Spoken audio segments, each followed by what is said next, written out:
and welcome back to another amazing episode of Happiness by Habit, the podcast where we explore the small, powerful habits that lead to extraordinary lives. Today's guest is a true master of transformation. I am thrilled to welcome Larisa Makuch, Master Results Coach and CEO of the Abundance Academy, and a powerhouse in the world of mindset, abundance activation, and evidence-based coaching. Larisa specializes in helping conscious entrepreneurs, business leaders, and change makers break through mental barriers, step into the authentic confidence, and radically expand their lives and their impact. Welcome to the episode of Happiness by Habit, dear Larisa. So glad to be here. Thank you for having me. We are so excited. Very excited. You are connecting with us. You're based out of beautiful Canada, right? Yeah, I'm in Toronto, Canada. Wonderful, wonderful. Okay, today we will dive into how to move from dreaming to doing, rewire limiting beliefs, and create the joyful, abundant life you deserve. Larisa, you are the expert on this. Let's get started at the beginning. What inspired you to create Abundance Academy and focus your work around helping people radically expand their lives? I think a lot of times whenever we fall into something, I did not have a desire to get into the coaching space. I did not have this as part of my life plan, but it found me. I had a very windy road in terms of my career path that ranged from financial services to real estate investment. I had a pole dance home party company at one point. Oh my goodness. It just went all across the map. And then I ran a Pilates studio. I've been teaching dance. And then over time, after my maternity leave, I started studying with Bob Proctor, who was one of the world's leading authorities in prosperity, thinking, and growth. And he's passed away since then. However, I was driving my husband crazy because I like being busy. I like being active. And I was on maternity leave with an extra couple months of bed rest. Sitting around was not my idea of a good time. I know I had this beautiful baby, but my husband said, you need guidance. So I started studying with Bob Proctor, and an opportunity to become a consultant came up with him. And I remember he talked about all these things that I'd been studying for 20 plus years at the time. And instead of it just being this theoretical concept, all of a sudden, I was finally able to fully embrace things in my heart, in my soul, in my own world in ways that I had never before. I'd always tried to, I'd forced things, I'd accomplished a lot of great things, but there was never a sense of naturalness. And studying with him, all of a sudden there came a sense of naturalness. And I started to radically expand my life in different ways. And I literally fell into this world. And when an opportunity to work with his company came up, I had every reason not to. My husband's like, he stood up and said, Larisa, if you keep doing what you're currently doing, are you going to get to where you need to be? And I couldn't say yes. I wanted to say yes because I loved my work. I loved my clients. I loved everything I was doing at the time. But I knew it was time to move on and take this different path. So it's just so rewarding when I get to do the work I now do. Absolutely. Interesting, because you got experience in such a different backgrounds of expertise, no? You blend science, psychologically, and intuitive practices. Can you tell us about your approach of unlocking someone's true potential using these powerful tools? Yeah, absolutely. I think so often one of the things that I've noticed is there are so many categories and modalities and tools and resources, or the latest fix or the latest fad out there. And deep down, it always bothered me when it was like, you have to do this way. This is the correct way to do it. You have to do this way. This is the correct way to do it. And actually, when I was working in the world of Pilates, I was a teacher. I trained instructors. And then I also ran the studio. So I did a lot of different work in that field. But what we really did in that movement world was we looked at recipes. We're like, well, this is a recipe for this condition. This is a recipe for this protocol. This is a recipe for this kind of thing, to give us guidance in terms of where to start. But what we did differently is we also looked at the person behind it and really used the recipe as a guideline, but didn't didn't handcuff ourselves to it, and we really adapted and worked with the human. And I think that's a big part of the approach that I take in terms of the mindset work that we do, because there's no one size fits all formula. Use the modalities, use the recipes, use all the magic yay tools. However, I think the secret sauce comes when you really start building intimacy and paying attention to people and listening, not just to what they're saying, but what they're really saying.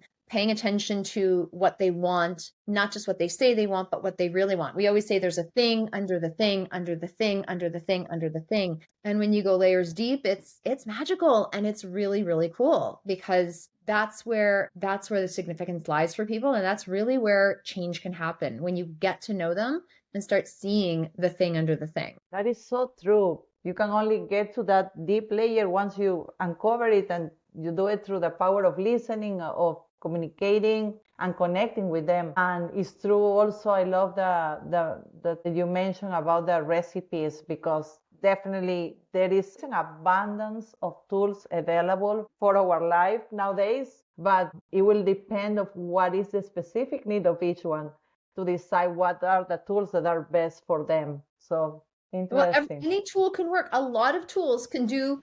You can use 5 or 10 different tools to get the same result. Some will be more relevant to certain people than others. So it's less about the tool. It's good to have a variety of tools, but where the creativity, where the mastery comes in, is knowing which tool to use with which person at which time. And that creates magical experiences for them, but also for you, because you see the transformation, and there's just nothing more rewarding than see people cross the threshold. That must be, I was just thinking about that. What a rewarding opportunity to work with clients that you can see the transformation and help them break through limiting beliefs. And speaking of tools, you have multiple certifications across NLP, timeline therapy, hypnotherapy, and coaching. How do these modalities complement each other when helping someone transform their mindset? Yeah. I think one of the big things is I use the tools in very structured ways and in very flowy ways. But at the core of what makes them work in a powerful way is that they all work at the unconscious level, regardless of which tools. When you start looking at where people are at consciously and where they're at below the surface, before they're below their level of awareness, and you help them make the shifts at the unconscious level and then bring their consciousness into it, they can experience really radical and rapid change. There was a client I worked with many years ago, probably about 5 or 6 years ago. And prior to working with me, she was in therapy for over 10 years. This is a one-on-one client. So I work both in a group setting and one-on-one, but this was a one-on-one client. And she was in therapy for 10 years. And she's like, Larisa, I keep going 2 steps forward and 3 steps back. She's like, I actually want to change. Like, what am I doing wrong? I feel like I've done everything, but every time I feel like I'm making progress, it's just not working. And so what she was doing is she was really reinforcing all of these things by talking through it. And she wanted to come to a permanent solution. But because we used unconscious tools within 2 months of working together, she's like, I'm a totally different person and my problem is gone. Within 2 years, her whole life, her entire because it sometimes takes a while for the rest of you to catch up, right? You make the internal changes and it takes a while to catch up. But within 2 years, her entire life was different. She had moved. She found a relationship of her dreams that she's still in. She shifted and adapted careers. And there was one moment where she's like, Larisa, I just earned 3 months income in a single day. Why am I still working this job? I think it's time to make a change. And so she finally had those quantum leap moments, those moments where previously things were totally not even in her awareness or in the realm of possibilities, but because she did the internal changes, they stuck. The rest of her life was able to unfold accordingly. So powerful. Yeah. Because that change needs to start with one. Like once she was able to help her through going that questioning and finding really what was the issue and the challenge, and gave her or equip her with all the tools and the support. That's amazing. Mm-hmm. Larisa, you talk a lot about moving from dreaming to doing. Yes. What habits or mindset shifts are crucial to make this leap? So I think so often we get stuck in one arena. right? There's Mm-hmm. dreamers that are like, oh my gosh, I just want to dream, dream, dream, dream, dream. Think of the possibilities. And they get so excited and they're like, I can do anything and I am unstoppable. Great. While I love and respect and support all of that, if you don't actually do something about it, the dream will not happen and you'll just be really happy every time you close your eyes and dream, dream, dream, dream, dream. And then there's the doers, the people that work hard, the hard workers, the worker that exhaust themselves along the way. But if you don't have a dream that's juicy enough, compelling enough, all this work you're doing, it's just going to make you really tired. It's kind of like running on a treadmill going nowhere. And so I think like it's pretty simple, but you got to dream and then you got to do, and then you dream and then you do. And as you do, you have new information to enhance and clarify and refine the dream. And as you dream, you start looking and expanding into your possibilities and maybe get the courage and the guts to go try something else that you're going to do. And so it's almost like this ping pong match, right? Where you have to do both. But if you don't give yourself the space and the grace to actually dream and take away the hat of limitation, like really dream, not just be like, okay, 3 seconds or 3 minutes or 5 minutes of looking at my dream, done for the day. It's not a checklist. Like you actually have to do it in your heart. And when you do things, it's not about doing 500 things. It's about like, what does God or spirit want me to do? And what am I breathing life into that day? Like, what is the thing I really in my heart need to do that I'm being called to? And those moments of alignment are so juicy and so compelling. It's very different than just be like, check off a list. Oh, absolutely. And you can tell the difference because when you really want something, it's like a burning desire. You cannot live one more second of your life without having it or without thinking about it or without working to get it. So it can be an amazing motivator. And it is also very important, or probably as important, or maybe even more important, to develop the plan and the execution and to do the thing, right? They say if you fail to plan, you plan to fail. Absolutely. Yes. Let's talk about this abundance mindset a little deeper. What is the role of this abundance mindset in achieving success, not just financially, but holistically in life? Yeah, I think, I mean, the idea of abundance, I don't think that word is something I ever really grew up with. I don't know about you. My son, he knows. My son is 7 and he knows what abundance means. But growing up, that was not part of my vocabulary. I was totally scarcity driven, and I didn't use the word scarcity, but my actions and my mentality and my way of thinking was very conditioned in that arena. But abundance is about plentifulness. It's about the possibilities of more. And when you have that abundance mindset, you really do step into the possibilities of what could be. And that's a beautiful, beautiful thing. I don't think you can fake abundance mindset, because where abundance shows up is in your results. And if you have abundant health, you feel good, you have energy, your blood work comes back clean, like you can move your body in different directions, like you're vibrant, great. If you have abundant wealth, that means you have, like, wealth as in money. You actually have money in the bank. You are paying your bills. You might tip the bill. There's nothing more. We were just at a restaurant on Saturday and we came in, and this was a very unexpected restaurant. We came in, we were visiting a friend who was in town with her kids, and we met them at a gymnastics competition. But then we ended up going for dinner at 8 o'clock at night. So this is much later than we'd normally eat. And the restaurant's going to close. And we called them and made a reservation. We're like, we're on our way. We have hungry children. Can you accommodate a big table of people? And they're like, yes. And it was not just, it was like a fancy place. They had like a pianist on a grand piano. We're like, wow, this is a really fancy place. We didn't know. We found this place in a new area, and it was just a great place. No one judged us. They gave us the most impeccable service, and it was absolutely outstanding. And so when we went to pay the bill, I got the bill, and they had automatically added the tip. And I was just like, I was a little angry. I caught myself. I'm like, I'm really angry because like I wanted to tip more than whatever. I don't even know what they charged me for the tip. And I wanted to tip more because they were kind. They were just everything you would want a restaurant to be, and they were accommodating even with our last minute requests. And so I ended up leaving extra cash, but I remember it was like, to be able to say thank you to people and to go above and beyond and have the ability to do that, that's abundance. Not for any kind of recognition, but just because you want to wholeheartedly say thank you and you have the ability to do that. People aren't used to tipping the bill. People aren't used to going out of their way just to be grateful in so many arenas. When you have great results in your relationships, in your career, you see that and you do things not to compete, but to create. The power of 1 + 1 is not 2, it's 11. And that creates magical opportunities for people. And so I don't think abundance is something you can force because it won't be real. But abundance is something you need to step into and you need to align with. And if you try to force it, the universe has a sense of humor and it will kick you in the backside and teach you a lesson. And you'll keep getting those lessons until you learn them.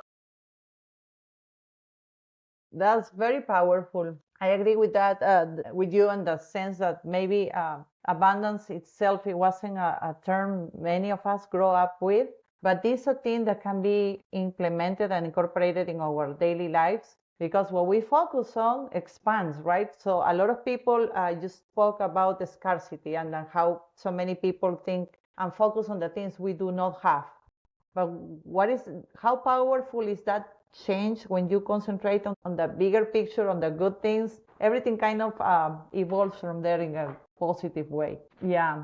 A lot of people feel stuck, overwhelmed by fear, the situation, economical situations. Perhaps they are fearing being laid off, they are fearing get sick, different fears. What would you say is the most important, powerful, small shift they can start with today? You may or may not like this. The listeners may or may not like this. I think you've got to just accept it. Fear will always be there whenever you're doing something you've never done before. And if you actually want to overcome the fear, you've got to suck it up, Buttercup, and just do it. And it may not feel good. It may be scary, but your worst case scenario probably will not happen. If you look at what's the best that can happen? What's the worst that can happen? What's likely to happen?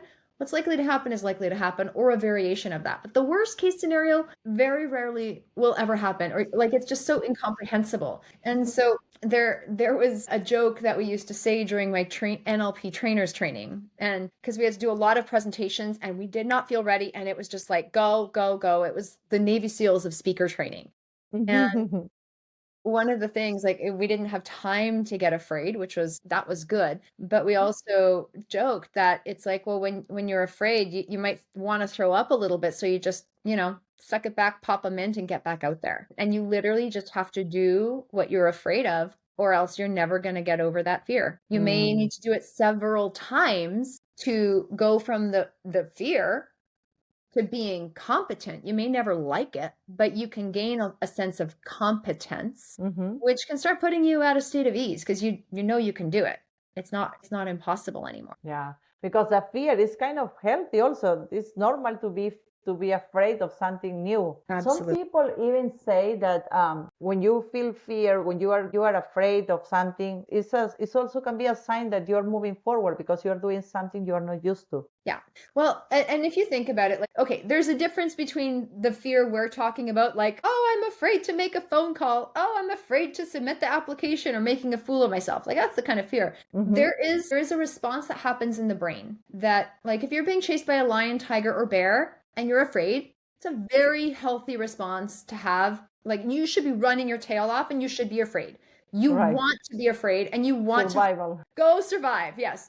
But the brain processes other things like the phone call, the social media post, heaven forbid, whatever you're doing, the scary thing, the public speaking opportunity, it processes that the same way, but our lives are not likely to be in danger. And so when you start really looking at what kind of fear it actually is, it's fine. You're not going to be eaten alive.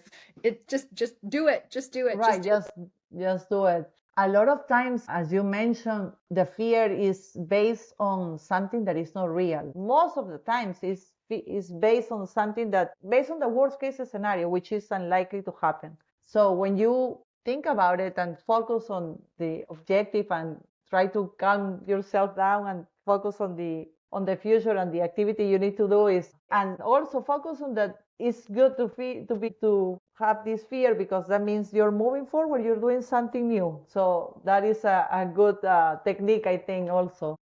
Well, there's a quote.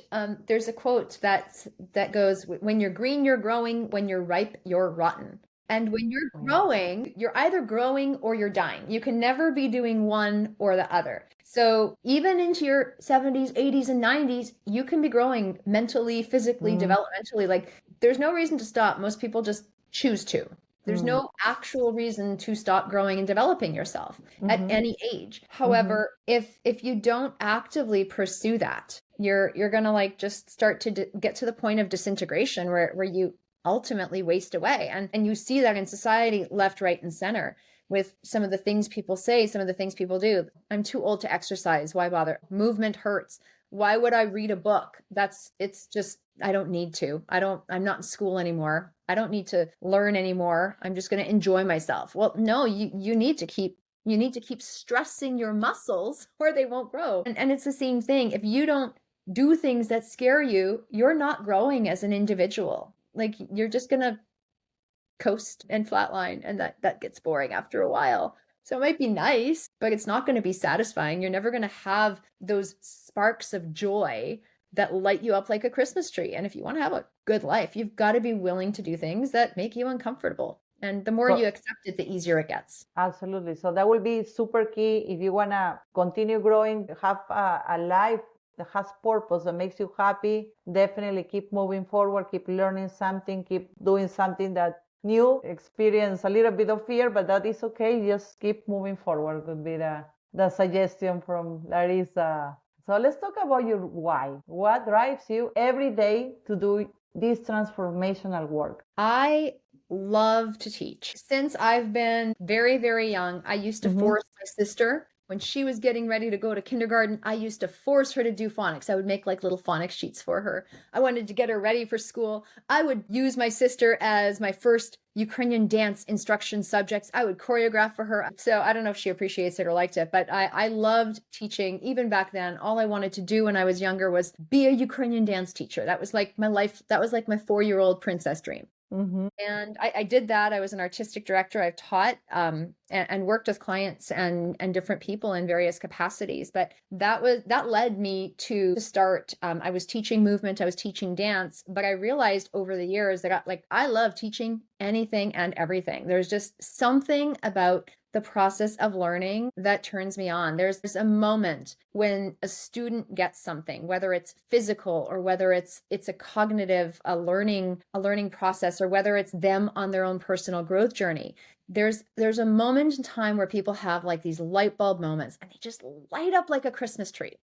And that is so incredibly satisfying. There was a client, I have a fairly new client. She's been with us a couple of months, but we met for a quarterly planning session just at the beginning, I guess at the end of March, beginning of April. And she had a really big goal. She's like, I want to do this. She was writing a manual and creating a course, and she had to submit this application for something and have all the work done. And she put it off for a couple of years. And she ended up saying, okay, I'm going to commit to this no matter what. And she had 5 weeks before the deadline, which was beginning of May. And so we ended up going, like, we looked at estimated how long this project would take her. She time blocked all the calendar things, and she was like ready to fully commit to this and to do it. And she did. And the first week or so, she's like, didn't work out as expected, but I made progress. Second week didn't work out as expected, but I made progress. Like I think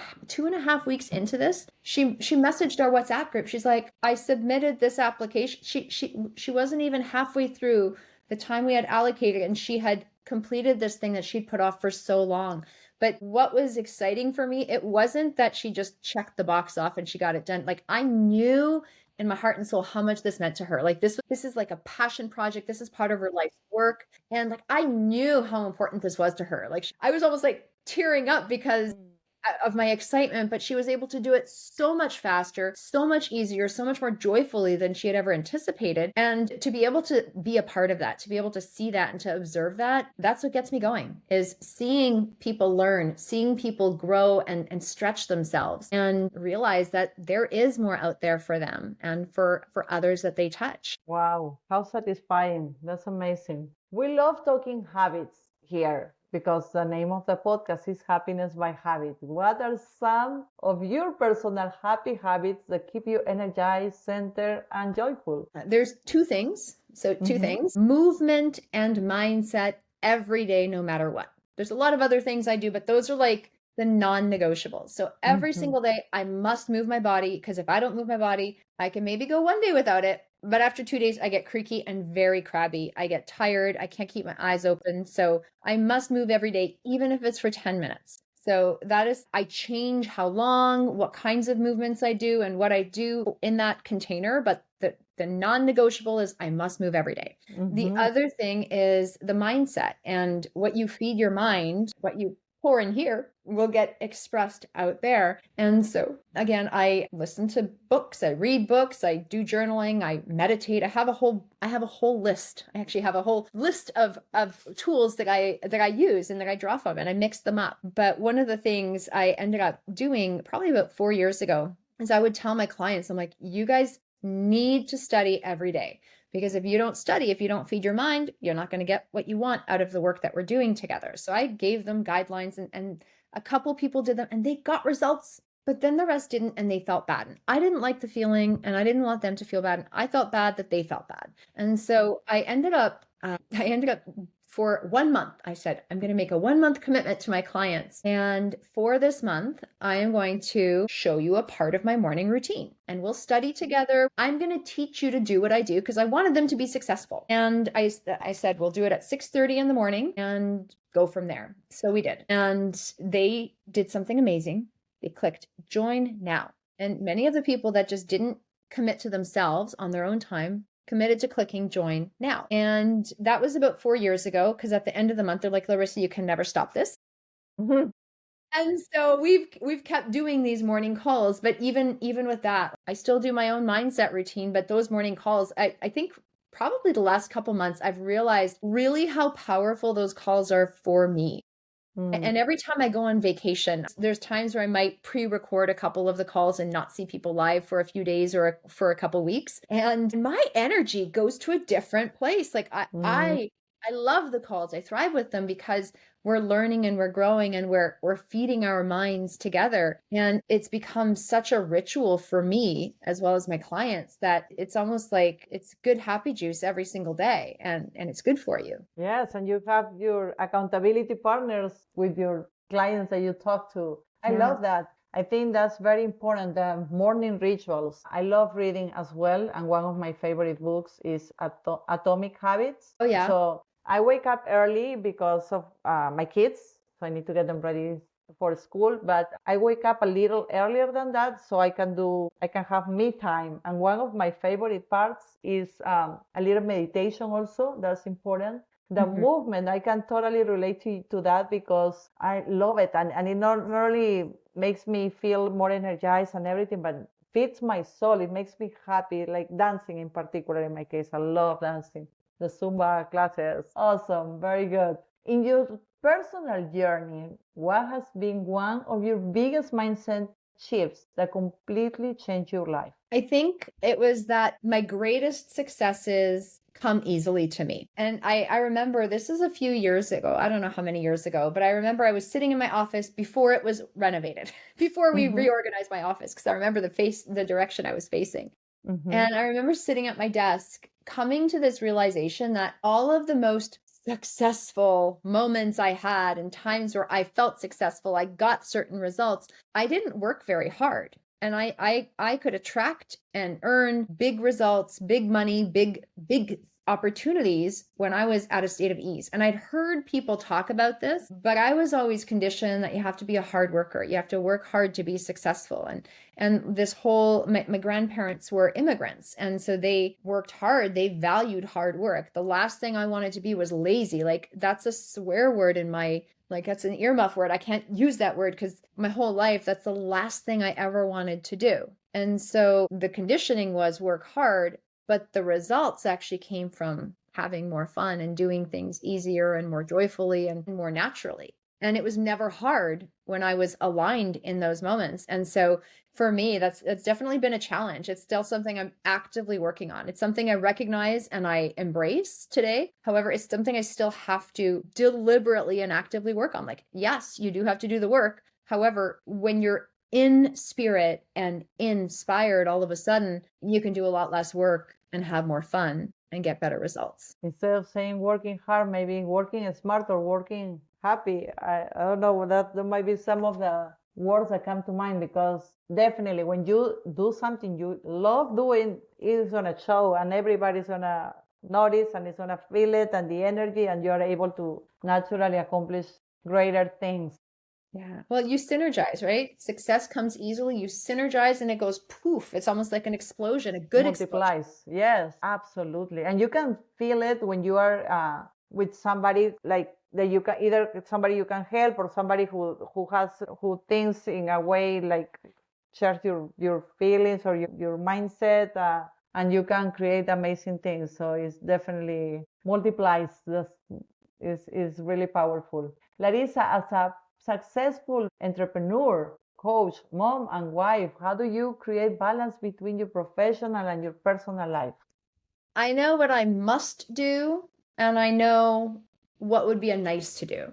And so I really stick to my core commitments, and I let the main thing be the main thing. And sometimes I might add a little flavor or a little dressing of something fun or special or different, but if it really doesn't align with my values, with my goals, or with my priorities, I say no, and I don't include it. I used to feel really guilty for everything, and I used to say yes to everything, but I would say I cut, and I say no a lot more to things that just aren't relevant now. Sometimes they are, sometimes they're not. If they're relevant, I consider them. If they're not, I don't force myself to do those things. And so we're very busy with my young son's schedule, and we want to enjoy ourselves. So we want to make sure to create the time for the things that we desire. Yeah, the power of saying no is like setting some boundaries is such a key element of happiness. Absolutely. Okay, let's go for a quick fun round of quick questions. Let's do a rapid fire round, Larisa. I'm gonna ask you something, and I would love for you to tell me the first things that come to your mind. Okay? Okay. Do you want an explanation or just the answer? Yes, if you wanna give an explanation, you can do it. Okay, here we go. Or not, whatever you feel like it. Okay, let's talk about one word that describes your coaching philosophy. Integrated. Integrated. I like that. Nice. Your favorite book that inspired your journey? Not my favorite 20 or 30 or 50 books. Give us a couple if you want. Power of Awareness, Psycho-Cybernetics. Those are a couple. I haven't read the second one. That's an interesting topic. Coffee, tea, or a morning green juice? Water, then green juice, and herbal tea in the afternoon. Oh, I like that. Awesome. A personal mantra you live by? Everything you believe is true. So whether you think you can do or you can't, you're probably right. Do something, right? Like that Tom Ford's quote. I love that one. That's so true. If your journey were a movie title, what could it be? Ready, fire, aim. I like that. Awesome, awesome. Thank you so much, Larisa, for this incredible, inspired, and actionable conversation. Your approach to blending evidence-based practices with intuitive coaching is a game changer, and I know so many of our listeners are going to feel empowered about this after hearing your wisdom today. For everybody tuning in, please make sure to connect with Larisa. What is the best way to connect with you, Larisa? We are on all social media platforms. We'll make sure to send that to you. So LinkedIn is probably the best one if you're on LinkedIn, but we do reply everywhere else. And I also have a book called Stop Procrastinating Your Life Away. So if anyone's interested in downloading that, I'll give it as a gift to your viewers, and then you can stay connected with us by email. It's stopprocrastinatingbook.com. So stopprocrastinatingbook.com, and you'll discover the secrets to more time, money, and freedom. Oh, that's awesome. Definitely need to download that book. We will make sure to put the website on the show notes, and you can find her inspiring insights on LinkedIn and her other social media platforms. Remember, abundance isn't something we chase. It's something we cultivate, one belief, one habit, and one bold step at a time. I am Silvana Pimentel, and this is Happiness by Habit. Until next time, keep choosing joy. Thank you. Bye-bye.